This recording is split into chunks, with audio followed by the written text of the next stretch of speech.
Hello all of you, welcome back to my YouTube channel Balaji study motion.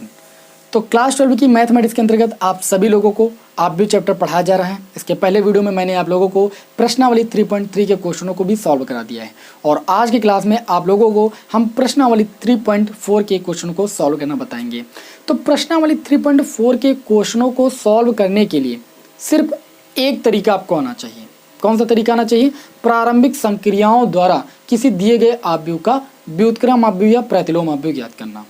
तो सबसे पहले तो ये आपको पता होना चाहिए कि प्रारंभिक संक्रियाएं कौन कौन सी होती हैं जिनको किसी आव्यूह पर हम लगाएंगे, किसी आव्यूह पर कितनी प्रारंभिक संक्रियाएं लग सकती हैं। तो अब मैं आपको सीधे तौर पर बात बताता हूँ। किसी आव्यूह पर 6 प्रकार की संक्रियाएं लग सकती हैं और 6 प्रकार की संक्रियाओं में 3 संक्रियाएं होती हैं पंक्ति संक्रिया। कौन सी संक्रिया भाई? पंक्ति संक्रिया। और 3 संक्रियाएं होती हैं आपकी स्तंभ संक्रिया, जो कि पंक्ति और स्तंभ की 3 सेम ही होती हैं। ठीक है, तो कुल मिला के किसी आव्यूह पर आप 3 संक्रियाएं लगाओगे और 3 संक्रियाएं लगाने के बाद आप उस दिए गए आव्यूह का क्या निकालोगे? व्युत्क्रम आव्यूह ज्ञात करोगे। तो चलिए अब आपको बता देते हैं वो 3 संक्रियाएं होती कौन कौन सी हैं। एग्जाम्पल लेकर मैं आपको समझाने की कोशिश करूंगा। जो भी 3 संक्रियाएं मैं बताऊंगा वो आप स्तंभ संक्रिया के लिए भी लगा सकते हो और पंक्ति संक्रिया के लिए भी लगा सकते हो। और एक चीज़ का ख्याल रखिएगा, किसी आव्यूह पर आप एक ही संक्रिया लगा सकते हो, यानी एक ही रिडक्शन अपना सकते हो। चाहे तो आप रो रिडक्शन अपनाओ और चाहे तो आप कॉलम रिडक्शन लगाओ। यानी जो है पंक्ति संक्रिया के द्वारा चाहे किसी आव्यूह का व्युत्क्रम आव्यूह ज्ञात करो और चाहे तो स्तंभ संक्रिया के द्वारा। अगर आप स्तंभ संक्रिया लगा रहे हो तो पंक्ति संक्रिया नहीं लगाओगे, अगर आप पंक्ति संक्रिया लगा रहे हो तो स्तंभ संक्रिया नहीं लगाओगे। ये बात का ख्याल रखना है आपको। ठीक है, तो यहाँ पर जो भी प्रारंभिक संक्रियाएं मैं आपको बताऊंगा, ठीक है, वो आप स्तंभ संक्रिया के लिए भी यूज कर सकते हो और पंक्ति संक्रिया के लिए। वैसे मैं आपको यहाँ पर क्वेश्चन जो है पंक्ति संक्रिया के माध्यम से बताऊंगा। तो चलिए यहाँ पर जैसे मान लेता हूँ कि एक आव्यूह आपको दिया गया है। ठीक है, एक आव्यूह आपको दे दिया गया ए, या मैं मान लेता हूँ 2 1 1 3, ये एक आपको आव्यूह दे दिया गया। तो पहली प्रारंभिक संक्रिया ये है कि दिए गए आव्यूह में, ठीक है, किसी 2 पंक्ति या स्तंभों को आपस में हम बदल सकते हैं। जैसे मान लीजिए ये आपको पता है कि R1 है, ये आपकी R2 है, ये आपका C1 है, ये आपका C2। इतना तो जानते हो, ये पहला कॉलम है, दूसरा कॉलम है, ये पहली पंक्ति है। रो मतलब पंक्ति, ये पहली पंक्ति है, R2 का मतलब ये दूसरी पंक्ति है। ठीक है, तो अगर हम चाहें तो R1 को इंटरचेंज कर सकते हैं R2 से, यानी R2 और R1 को आपस में बदल सकते हैं। प्रारंभिक संक्रिया ये पहली है। अगर आप स्तंभ संक्रिया लगा रहे हो तो कॉलम को आपस में चेंज कर सकते हो, यानी C1 को C2 से चेंज कर सकते हो या C2 को C1 से चेंज कर सकते हो। ये प्रारंभिक संक्रिया हुई। बात समझ में आई कि नहीं? पहले आप संक्रियाएं तो जान लीजिए कौन सी संक्रियाएं यूज कर सकते हो कि अपने मन से लिए चले जा रहे हो, ठीक, फिर आंसर नहीं आएगा। तो इसलिए संक्रिया जानना बहुत जरूरी। पहली संक्रिया ये है कि किसी दिए गए आव्यूह में 2 पंक्तियों स्तंभों को आपस में बदला जा सकता है। ठीक है, तो पहली संक्रिया ये हुई। दूसरी संक्रिया ये हुई कि किसी आव्यूह में किसी पंक्ति या स्तंभ को किसी एक शून्योत्तर संख्या से गुणा करना। ठीक है, तो ये आव्यूह दिया गया है, ये R2, ये R1 है, C1 है, C2 है। ठीक है, मान लीजिए हमें R1 की वैल्यू फाइंड करनी है, तो किससे गुणा करके फाइंड करनी है? मान लीजिए 2 से गुणा करके फाइंड करनी है, तो R1 को हम 2 से गुणा करके उसकी वैल्यू फाइंड कर सकते हैं। ये भी एक प्रारंभिक संक्रिया है। या मान लीजिए हमें C2 की वैल्यू फाइंड करनी है 3C2। ठीक है, हम कॉलम 2 को क्या करेंगे? 3 से गुणा कर सकते हैं, 3 एक शून्योत्तर संख्या है। तो किसी आव्यूह में स्तंभ या पंक्ति को एक शून्योत्तर संख्या से गुणा किया जा सकता है। ये दूसरी प्रारंभिक संक्रिया हो गई। तीसरी प्रारंभिक संक्रिया किसी आव्यूह पर आप कौन सी अपना सकते हो? ये लास्ट है। तो तीसरी प्रारंभिक संक्रिया ये है कि किसी आव्यूह में, ठीक है, 2 पंक्ति या स्तंभों में, ठीक है, आप कौन सी संक्रिया लगा सकते हो? मान लीजिए कि आप जो है किसी एक रो या कॉलम की वैल्यू फाइंड कर रहे हो, एक रो या कॉलम की वैल्यू फाइंड कर रहे हो किसी दूसरी रो या कॉलम से घटाकर। ठीक है, तो घटाकर भी फाइंड कर सकते हो, जोड़कर भी फाइंड कर सकते हो और उस दूसरी रो में किसी शून्योत्तर संख्या से गुणा करके उसके बाद किसी अन्य रो या कॉलम से घटा करके वैल्यू भी प्राप्त कर सकते हो। अब शायद ये बात आप सभी को थोड़ा कम समझ में आई हो, ठीक है, क्योंकि मैंने काफ़ी बात एक ही बार में बोल दिया। मान लीजिए यहाँ पर एक आपको आव्यूह दिया गया है, आपको R1 की वैल्यू फाइंड करनी है, इस रो की वैल्यू फाइंड करनी है। अब इस रो में 2 को 1 बनाना है। आपको क्या बनाना भाई? 2 को 1 बनाना है और आपको प्रारंभिक संक्रिया लगानी। तो 2 को 1 बनाने के लिए हम क्या कर सकते हैं? R1 से हम माइनस कर सकते हैं, यानी 2 से हम माइनस करें। अगर 2 से 1 माइनस करें तभी तो ये 1 बचेगा यहाँ पर। तो 1 तो R2 में मिल रहा है, तो हम क्या करेंगे? R1 से R2 को माइनस कर देंगे तो यहाँ पर 1 बच जाएगा। बात समझ में आ रही? या ऐसे भी किया जा सकता है, मान लीजिए यहाँ पर आपका हो जाए मैं मान लीजिए यहाँ पर आपका, चलिए ठीक है, यहाँ पर मैं मान लेता हूँ 3 हो गया आपका, ये 2 ही मान लेते हैं, ठीक है, चलो मैंने 3 लिख दिया, 3 मान लेते हैं। अब इस 3 को अगर हमें 0 बनाना पड़ जाए, क्या बनाना पड़ जाए भाई? 0 बनाना पड़ जाए। तो अगर इसको हम 0 बनाएंगे तो 0 कैसे बनाएंगे? पंक्ति संक्रिया के द्वारा ऐसे बनाएंगे, R1 की वैल्यू हम फाइंड करेंगे, यानी इस रो की वैल्यू हम फाइंड करेंगे R1 से माइनस करके। R1 से हम कितना माइनस करें कि यहाँ 0 बन जाए? यहाँ पर 3 है तो 3 ही माइनस करेंगे तभी तो 0 बनेगा। तो 3 लाने के लिए हम क्या करेंगे, R2 में देखेंगे तो यहाँ पर देखेंगे 1 है, अगर इस 1 को हम 3 से मल्टीप्लाई कर दें तो ये 3 हो जाएगा, और 3 से 3 को माइनस करेंगे तो यहाँ पर 0 हो जाएगा। यानी हम R1 की वैल्यू R1 माइनस 3 R2 से प्राप्त करेंगे तो यहाँ पर 0 मिल जाएगा।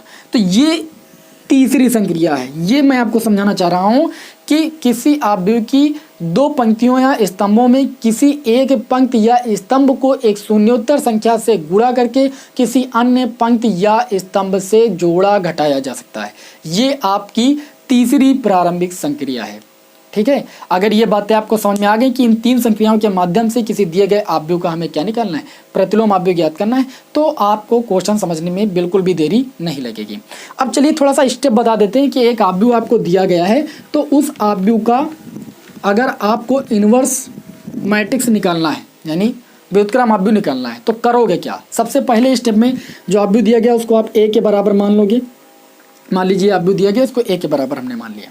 फिर हम क्या करेंगे, यहाँ पर हम ये लगाएंगे एक समीकरण a=ia, जहाँ पर a होता है ये दिया गया अवयव, ठीक है, रख दिया हमने।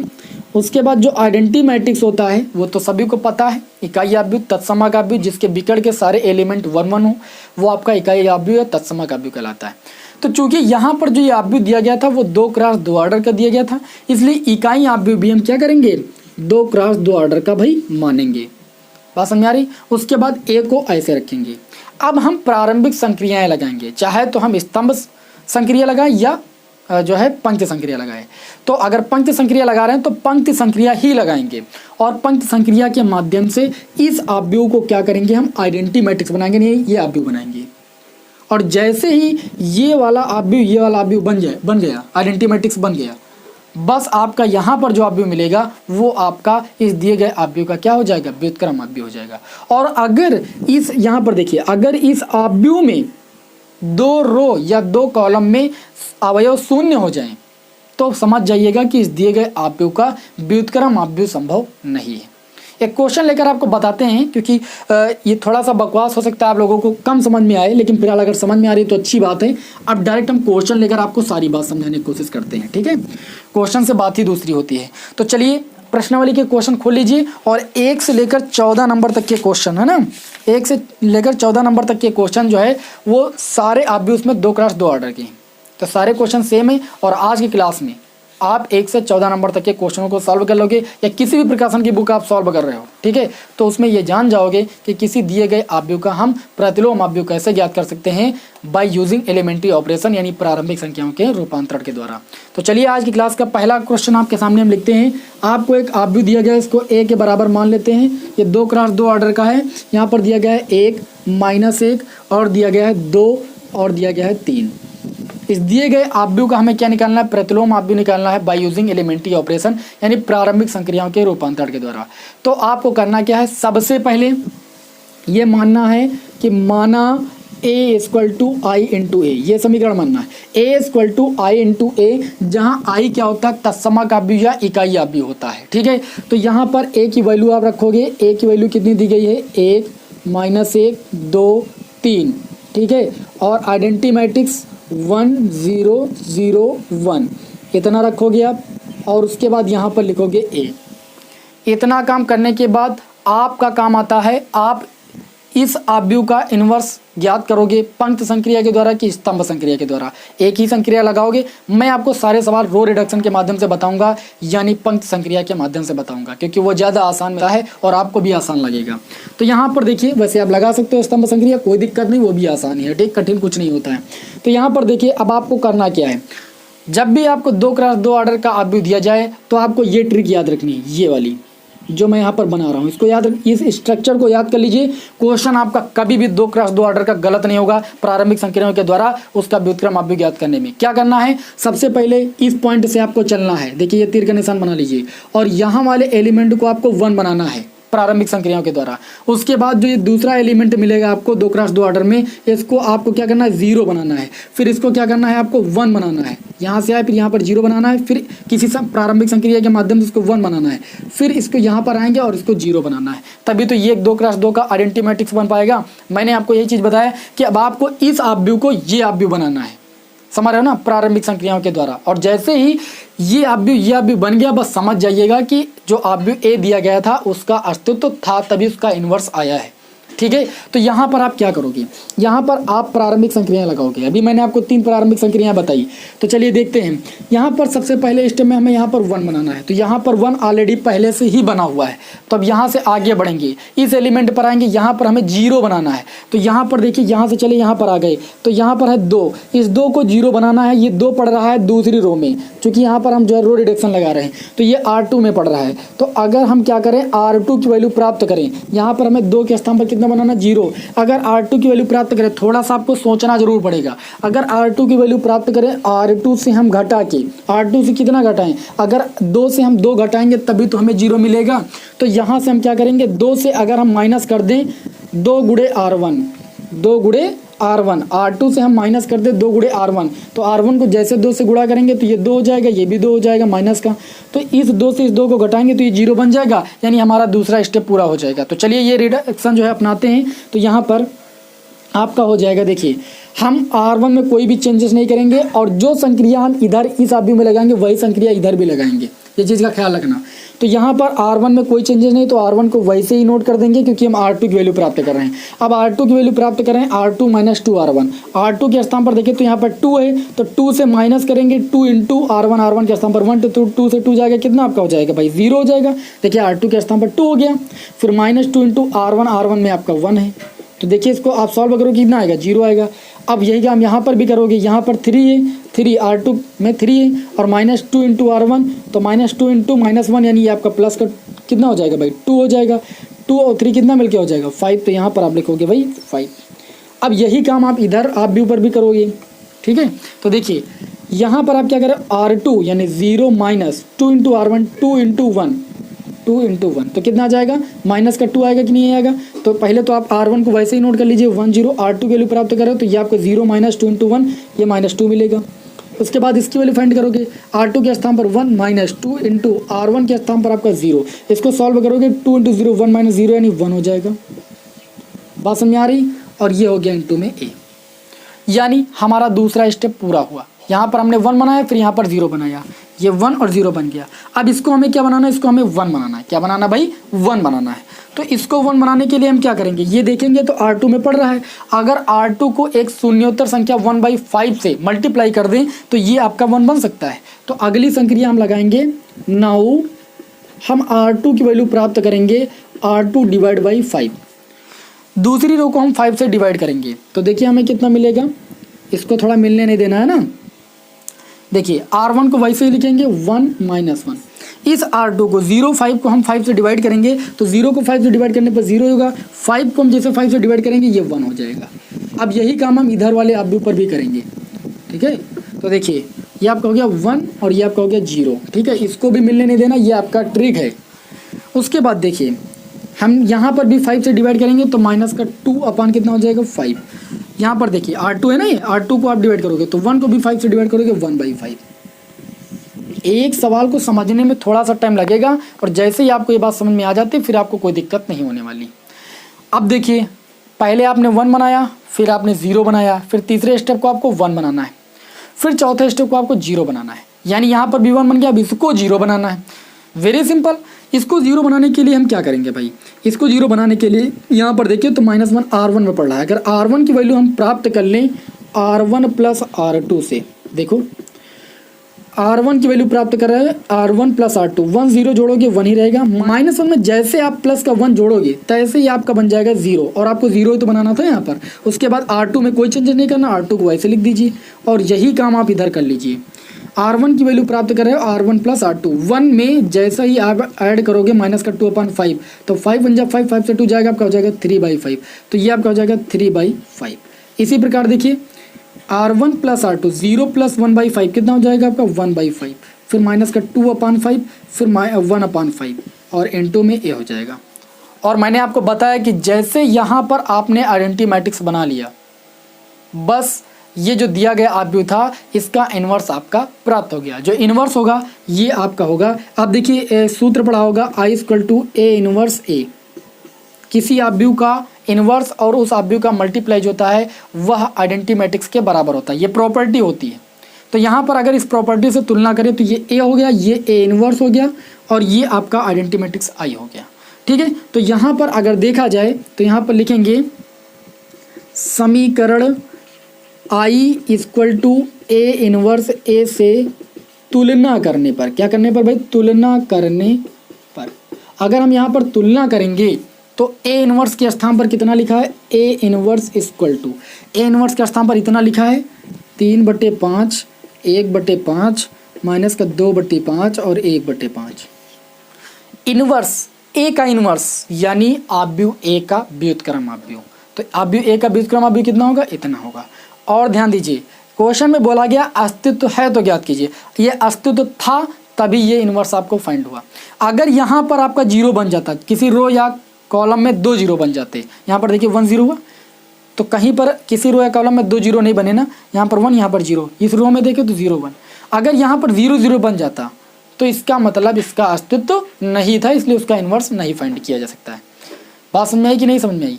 ठीक है, अब आपको करना क्या है, इसी तरीके से एक क्वेश्चन और मैं आपको लेकर सॉल्व कराता हूँ। ठीक है, तो ये आपका हो जाएगा इस क्वेश्चन का आंसर। चलिए एक क्वेश्चन और सॉल्व करते हैं, थोड़ा सा फास्टली सॉल्व करेंगे, पूरी बात समझ में आने वाली है। देखिए अगला क्वेश्चन आपके सामने नोट कर रहे हैं। ठीक, तो आज की क्लास में आपको टोटल 3 क्वेश्चन बताएंगे। ठीक है, और इन 3 क्वेश्चनों की मदद से आप क्वेश्चन नंबर 1 से लेकर 14 तक के प्रश्नों को सॉल्व कर लोगे, कोई दिक्कत नहीं होने वाली। चलिए एक क्वेश्चन और ले लेते हैं, आपको क्वेश्चन नंबर ले लेते हैं 2। ठीक है, क्वेश्चन नंबर 2 में दिया गया है, कोई दिक्कत नहीं, कोई भी क्वेश्चन ले लीजिए, 2 1 और यहाँ पर दिया गया है 1 और 1 दिया गया है। इस आव्यूह को सबसे पहले A के बराबर मान लीजिए, फिर आपको दूसरे स्टेप में क्या करना है, आपको मानना है A = आइडेंटिटी मैट्रिक्स इनटू में A की वैल्यू आप रखोगे 2 1 1 1। उसके बाद आप आइडेंटिटी मैट्रिक्स उतने ही ऑर्डर का लिखोगे जितने ऑर्डर का आव्यूह दिया गया है 1 0 0 1। उसके बाद आप A लिखोगे इनटू में। ठीक है, फिर आपका काम ये है कि प्रारंभिक संक्रिया के द्वारा इस दिए गए आव्यूह को आपको ये आव्यूह बनाना है, यानी आइडेंटिटी आव्यूह बनाना है। तो यहाँ पर देखिए 2 है, सबसे पहला काम यहाँ पर इस 2 को 1 बनाना।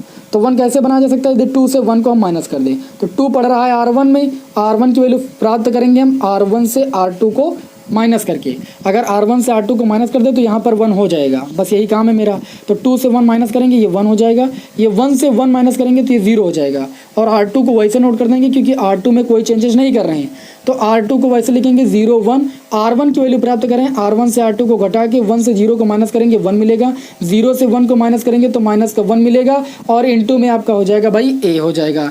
तो पहला स्टेप तो आपका पूर्ण हुआ, इतनी बात समझ आई। फिर दूसरे स्टेप में क्या आपको करना है, 1 के बाद यहाँ पर आते नीचे, यहाँ पर हमें बनाना है 0। अगर इसको हमें 0 बनाना है तो हम क्या करेंगे, R2 को अगर R1 से माइनस कर दें तो ये 0 बन जाएगा कि नहीं बन जाएगा। तो अगली संक्रिया लगाएंगे कि R2 की वैल्यू प्राप्त करेंगे R2 माइनस R1। तो देखिए ये आपका हो जाएगा, और ये संक्रिया लिखना बहुत जरूरी है, इसी के नंबर मिलेंगे आपको। तो देखिए अब आप R2 की वैल्यू प्राप्त करें तो R1 में कोई चेंज नहीं करना, R1 को वैसे ही नोट कर लो आप, इधर भी R1 को वैसे ही नोट कर लो आप, 1 - 1। ठीक है, और इनटू में आपका A हो जाएगा। चलिए R2 दूसरे रो की वैल्यू प्राप्त कराओ, R2 से R1 को माइनस करके 1 से 1 को माइनस करोगे 0 हो जाएगा, 1 से 0 को माइनस करोगे आपका 1 हो जाएगा, 0 से 1 को माइनस करोगे तो ये माइनस का 1 हो जाएगा, और 1 से 1 को माइनस करोगे तो माइनस माइनस प्लस हो जाएगा, ये आपका हो जाएगा 2। देखिए 1 माइनस लगाओगे, फिर माइनस का 1 लिखोगे तो माइनस माइनस का गुणा क्या हो जाएगा, प्लस, यानी 2 आपका हो जाएगा। ठीक, तो यहाँ पर 2 लिख दिया। पहले स्टेप में 1 बनाया, दूसरे स्टेप में 0 बनाया, अब यहाँ पर तीसरे स्टेप में 1 बनाना है जो कि पहले से ही बना है, तो हमको कोई प्रारंभिक संक्रिया लगाने की जरूरत ही नहीं है। चौथे स्टेप में यहाँ पर 0 बनाना जो कि बना है पहले से, कोई मतलब प्रारंभिक संख्या लगाने की कोई ज़रूरत ही नहीं। इसका मतलब अब यहाँ पर क्या करेंगे हम, I = A इनवर्स A से तुलना करेंगे। क्या करेंगे भाई, तुलना करने पर। जैसे ही तुलना करेंगे तो आइडेंटिटी मैट्रिक्स ये लिखा हुआ है, ये आपके A इनवर्स की वैल्यू हो जाएगी, ए इनवर्स की वैल्यू ये आपको प्राप्त करनी थी 1 - 1 - 1 2, ठीक है। और ये आपके इस दिए गए आव्यूह का क्या हो जाएगा, व्युत्क्रम आव्यूह हो जाएगा बाय यूजिंग एलिमेंट्री ऑपरेशन, यानी प्रारंभिक संक्रियाओं के माध्यम से, ठीक है। अभी आगे आप जो है शारीरिक चैप्टर में पढ़ोगे किसी दिए गए आव्यूह का प्रतिलोम आव्यूह ज्ञात करना, उसमें आपको प्रारंभिक संक्रियाओं का यूज नहीं करना है, ठीक, उसका दूसरा तरीका है, लेकिन आंसर दोनों तरीकों से सेम ही आएगा। तो चलिए ये क्वेश्चन भी समझ में आया होगा, थोड़ी थोड़ी बात आप लोगों को अच्छी तरीके से समझ में आने लगी होगी। चलिए एक क्वेश्चन और आपके सामने हम लेते हैं, है ना, एक क्वेश्चन और लेते हैं जिससे आपके दिमाग में बैठ जाए थोड़ा सा अच्छे तरीके से, और जो है 14 नंबर तक तो क्वेश्चन आज की क्लास में आप सॉल्व भी कर लो, क्योंकि ये क्वेश्चन आपके एग्जाम में 5 नंबर से नीचे तो आएगा नहीं। चलिए एक क्वेश्चन और ले लेते हैं, चलिए क्वेश्चन नंबर 9 ले लेते हैं, है ना, नहीं चलिए 14 ही ले लेते हैं, आखिरी वाला क्वेश्चन ले लेंगे तो ज़्यादा अच्छा रहेगा। क्वेश्चन नंबर 14 ले लेते हैं, सारे क्वेश्चन एक जैसे हैं भाई, 2 1 दिया गया है और 4 2 दिया गया है। इस आव्यूह को सबसे पहले आप ए के बराबर मानोगे, किसके बराबर मानोगे, ए के बराबर। फिर आपका काम है कि यहाँ पर आप मानोगे ए = I × ए की वैल्यू आप रखोगे 2 1 4 2, फिर आइडेंटिटी मैट्रिक्स की वैल्यू रखोगे 1 0 0 1, फिर ए आप लिखोगे, ठीक है। अब आपका काम ये है कि सबसे पहले यहाँ पर 1 बनाना, इसको 1 बनाना है। इसको 1 बनाने के लिए आप क्या करोगे, R1 को आप जो है डिवाइड कर दोगे, किससे भाई, जब 2 से डिवाइड कर दोगे ये 1 बन जाएगा। तो आपको R2 में कोई चेंजेस नहीं करना है, R2 को आप दोनों पक्षों में वैसे ही लिख लीजिए। हमने R2 को नोट कर लिया, R1 की वैल्यू प्राप्त करेंगे R1 / 2, तो 2 को 2 से डिवाइड करेंगे 1, 1 को 2 से डिवाइड करेंगे 1/2, 1 को 2 से डिवाइड करेंगे 1/2, है ना, 0 को 2 से डिवाइड करेंगे 0 हो जाएगा, ठीक है। पहला स्टेप पूर्ण हुआ। फिर 1 के बाद इसको बनाते हैं हम 0, तो अगर R2 में देखें तो R2 में हमारा 4 है, अगर 4 को 0 बनाना है तो हम क्या करें, 4 से माइनस कर दें, कितना, 4 × R1। अगर इस R1 को हम 4 से गुणा करें, 4 से 4 को माइनस कर दें तो ये 0 बन सकता है, ठीक है। चलिए अब ये संक्रिया आप यूज करते हैं, ठीक है, और दूसरे स्टेप में इसको 0 बनाते हैं। यहाँ पर लिखेंगे से, तो आप चूंकि वैल्यू हम किसकी प्राप्त कर रहे हैं, वैल्यू प्राप्त कर रहे हैं R2 की, तो R1 में कोई चेंजेस नहीं होगा, 1 1/2, है ना, और इधर भी आप R1 नोट कर लीजिए 1/2 0, और इंटू में आपका ए हो जाएगा। R2 की वैल्यू आप प्राप्त करोगे R2 - 4 × R1, R2 यानी 4 - 4 × R1 यानी आपका हो जाएगा 0। देखो 4 - 4 × 1 यानी 4 से 4 जाएगा, आपका कितना हो जाएगा 0। यहाँ पर देखिए R2 के स्थान पर 2 - 4 × R1 के स्थान पर 1/2, 2 2 जा 4, 2 से 2 जाएगा, आपके कितना हो जाएगा भाई, देखिए यहाँ पर आप माइनस करोगे, 2 से 2 को माइनस करोगे कितना हो जाएगा 0। अरे R2 के स्थान पर 2 है, 2 - 4 × 1/2 यानी 2 ही तो हो जाएगा, तो 2 से 2 जाएगा, आपका 0 हो जाएगा। यहाँ पर देखिए R2 के स्थान पर 0 0 - 4 × R1, R1 की वैल्यू कितनी है 1/2, ये आपका हो जाएगा कितना 2, माइनस का ये आपका 2 हो जाएगा। इसी प्रकार 1 R2 के स्थान पर 1 - 4 × R1 के स्थान पर कितना है आपका 0, तो ये आपका 1 से 0 जाएगा, आपका 1 बचेगा। चलिए 2 स्टेप पूरे हुए, 1 0 बन गया। फिर इसको क्या बनाना था, इसको बनाना था आपको कितना 1 बनाना था। अब ये ऑलरेडी पहले से 0 बन गया, आई ना बात भैया, ये आपका 0 बन गया। मैंने आपको क्या बताया कि किसी रो या कॉलम में 2 0 नहीं बनने चाहिए, 2 × 2 ऑर्डर के आव्यूह में। अब ये 2 0 बन गया, इसको 1 बनाना संभव नहीं है, पॉसिबल नहीं है, कोई पॉसिबिलिटी नहीं कि इसको हम जो है 1 बना दें। क्या 1 बना सकते हैं, मुश्किल है, ठीक है, 1 इसको नहीं बनाया जा सकता है। या तो इसमें कुछ जोड़ो, और अगर इसमें जोड़ो भी गए तो कितना जोड़ोगे, अगर जोड़ोगे तो ये चीज़ बिगड़ जाएगी। और जैसे 2 0 बन गए तो ये इसकी बात यहीं पर आती है ना, क्वेश्चन में पूछा गया अस्तित्व हो तो इनवर्स ज्ञात कीजिए। यहाँ पर लिखोगे चूंकि R2 में 2 0 हो गए, अतः आव्यूह ए का अस्तित्व नहीं है, और इसका जब अस्तित्व ही नहीं है तो इसका इन्वर्स फाइंड नहीं किया जा सकता। तो आज की बात आप सभी लोगों को अच्छी तरीके से समझ में आई कि नहीं आई।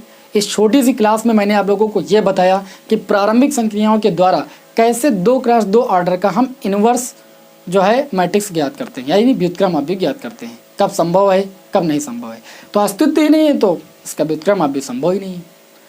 तो आज की क्लास आप सभी लोगों को कैसे लगी हमें कमेंट बॉक्स में ज़रूर बताएं। नेक्स्ट क्लास में मैं आप लोगों को 3 × 3 ऑर्डर के आव्यूह का व्युत्क्रम आव्यूह ज्ञात करना बताऊंगा, ठीक है। चलिए फिर मिलेंगे आपको नेक्स्ट वीडियो में, और आपसे रिक्वेस्ट है कि आप वीडियो को अधिक से अधिक दोस्तों में ज़रूर शेयर कीजिए, जिससे वे स्टूडेंट्स भी इसका लाभ उठा सकें, ठीक है। चलिए, जय हिंद, जय भारत।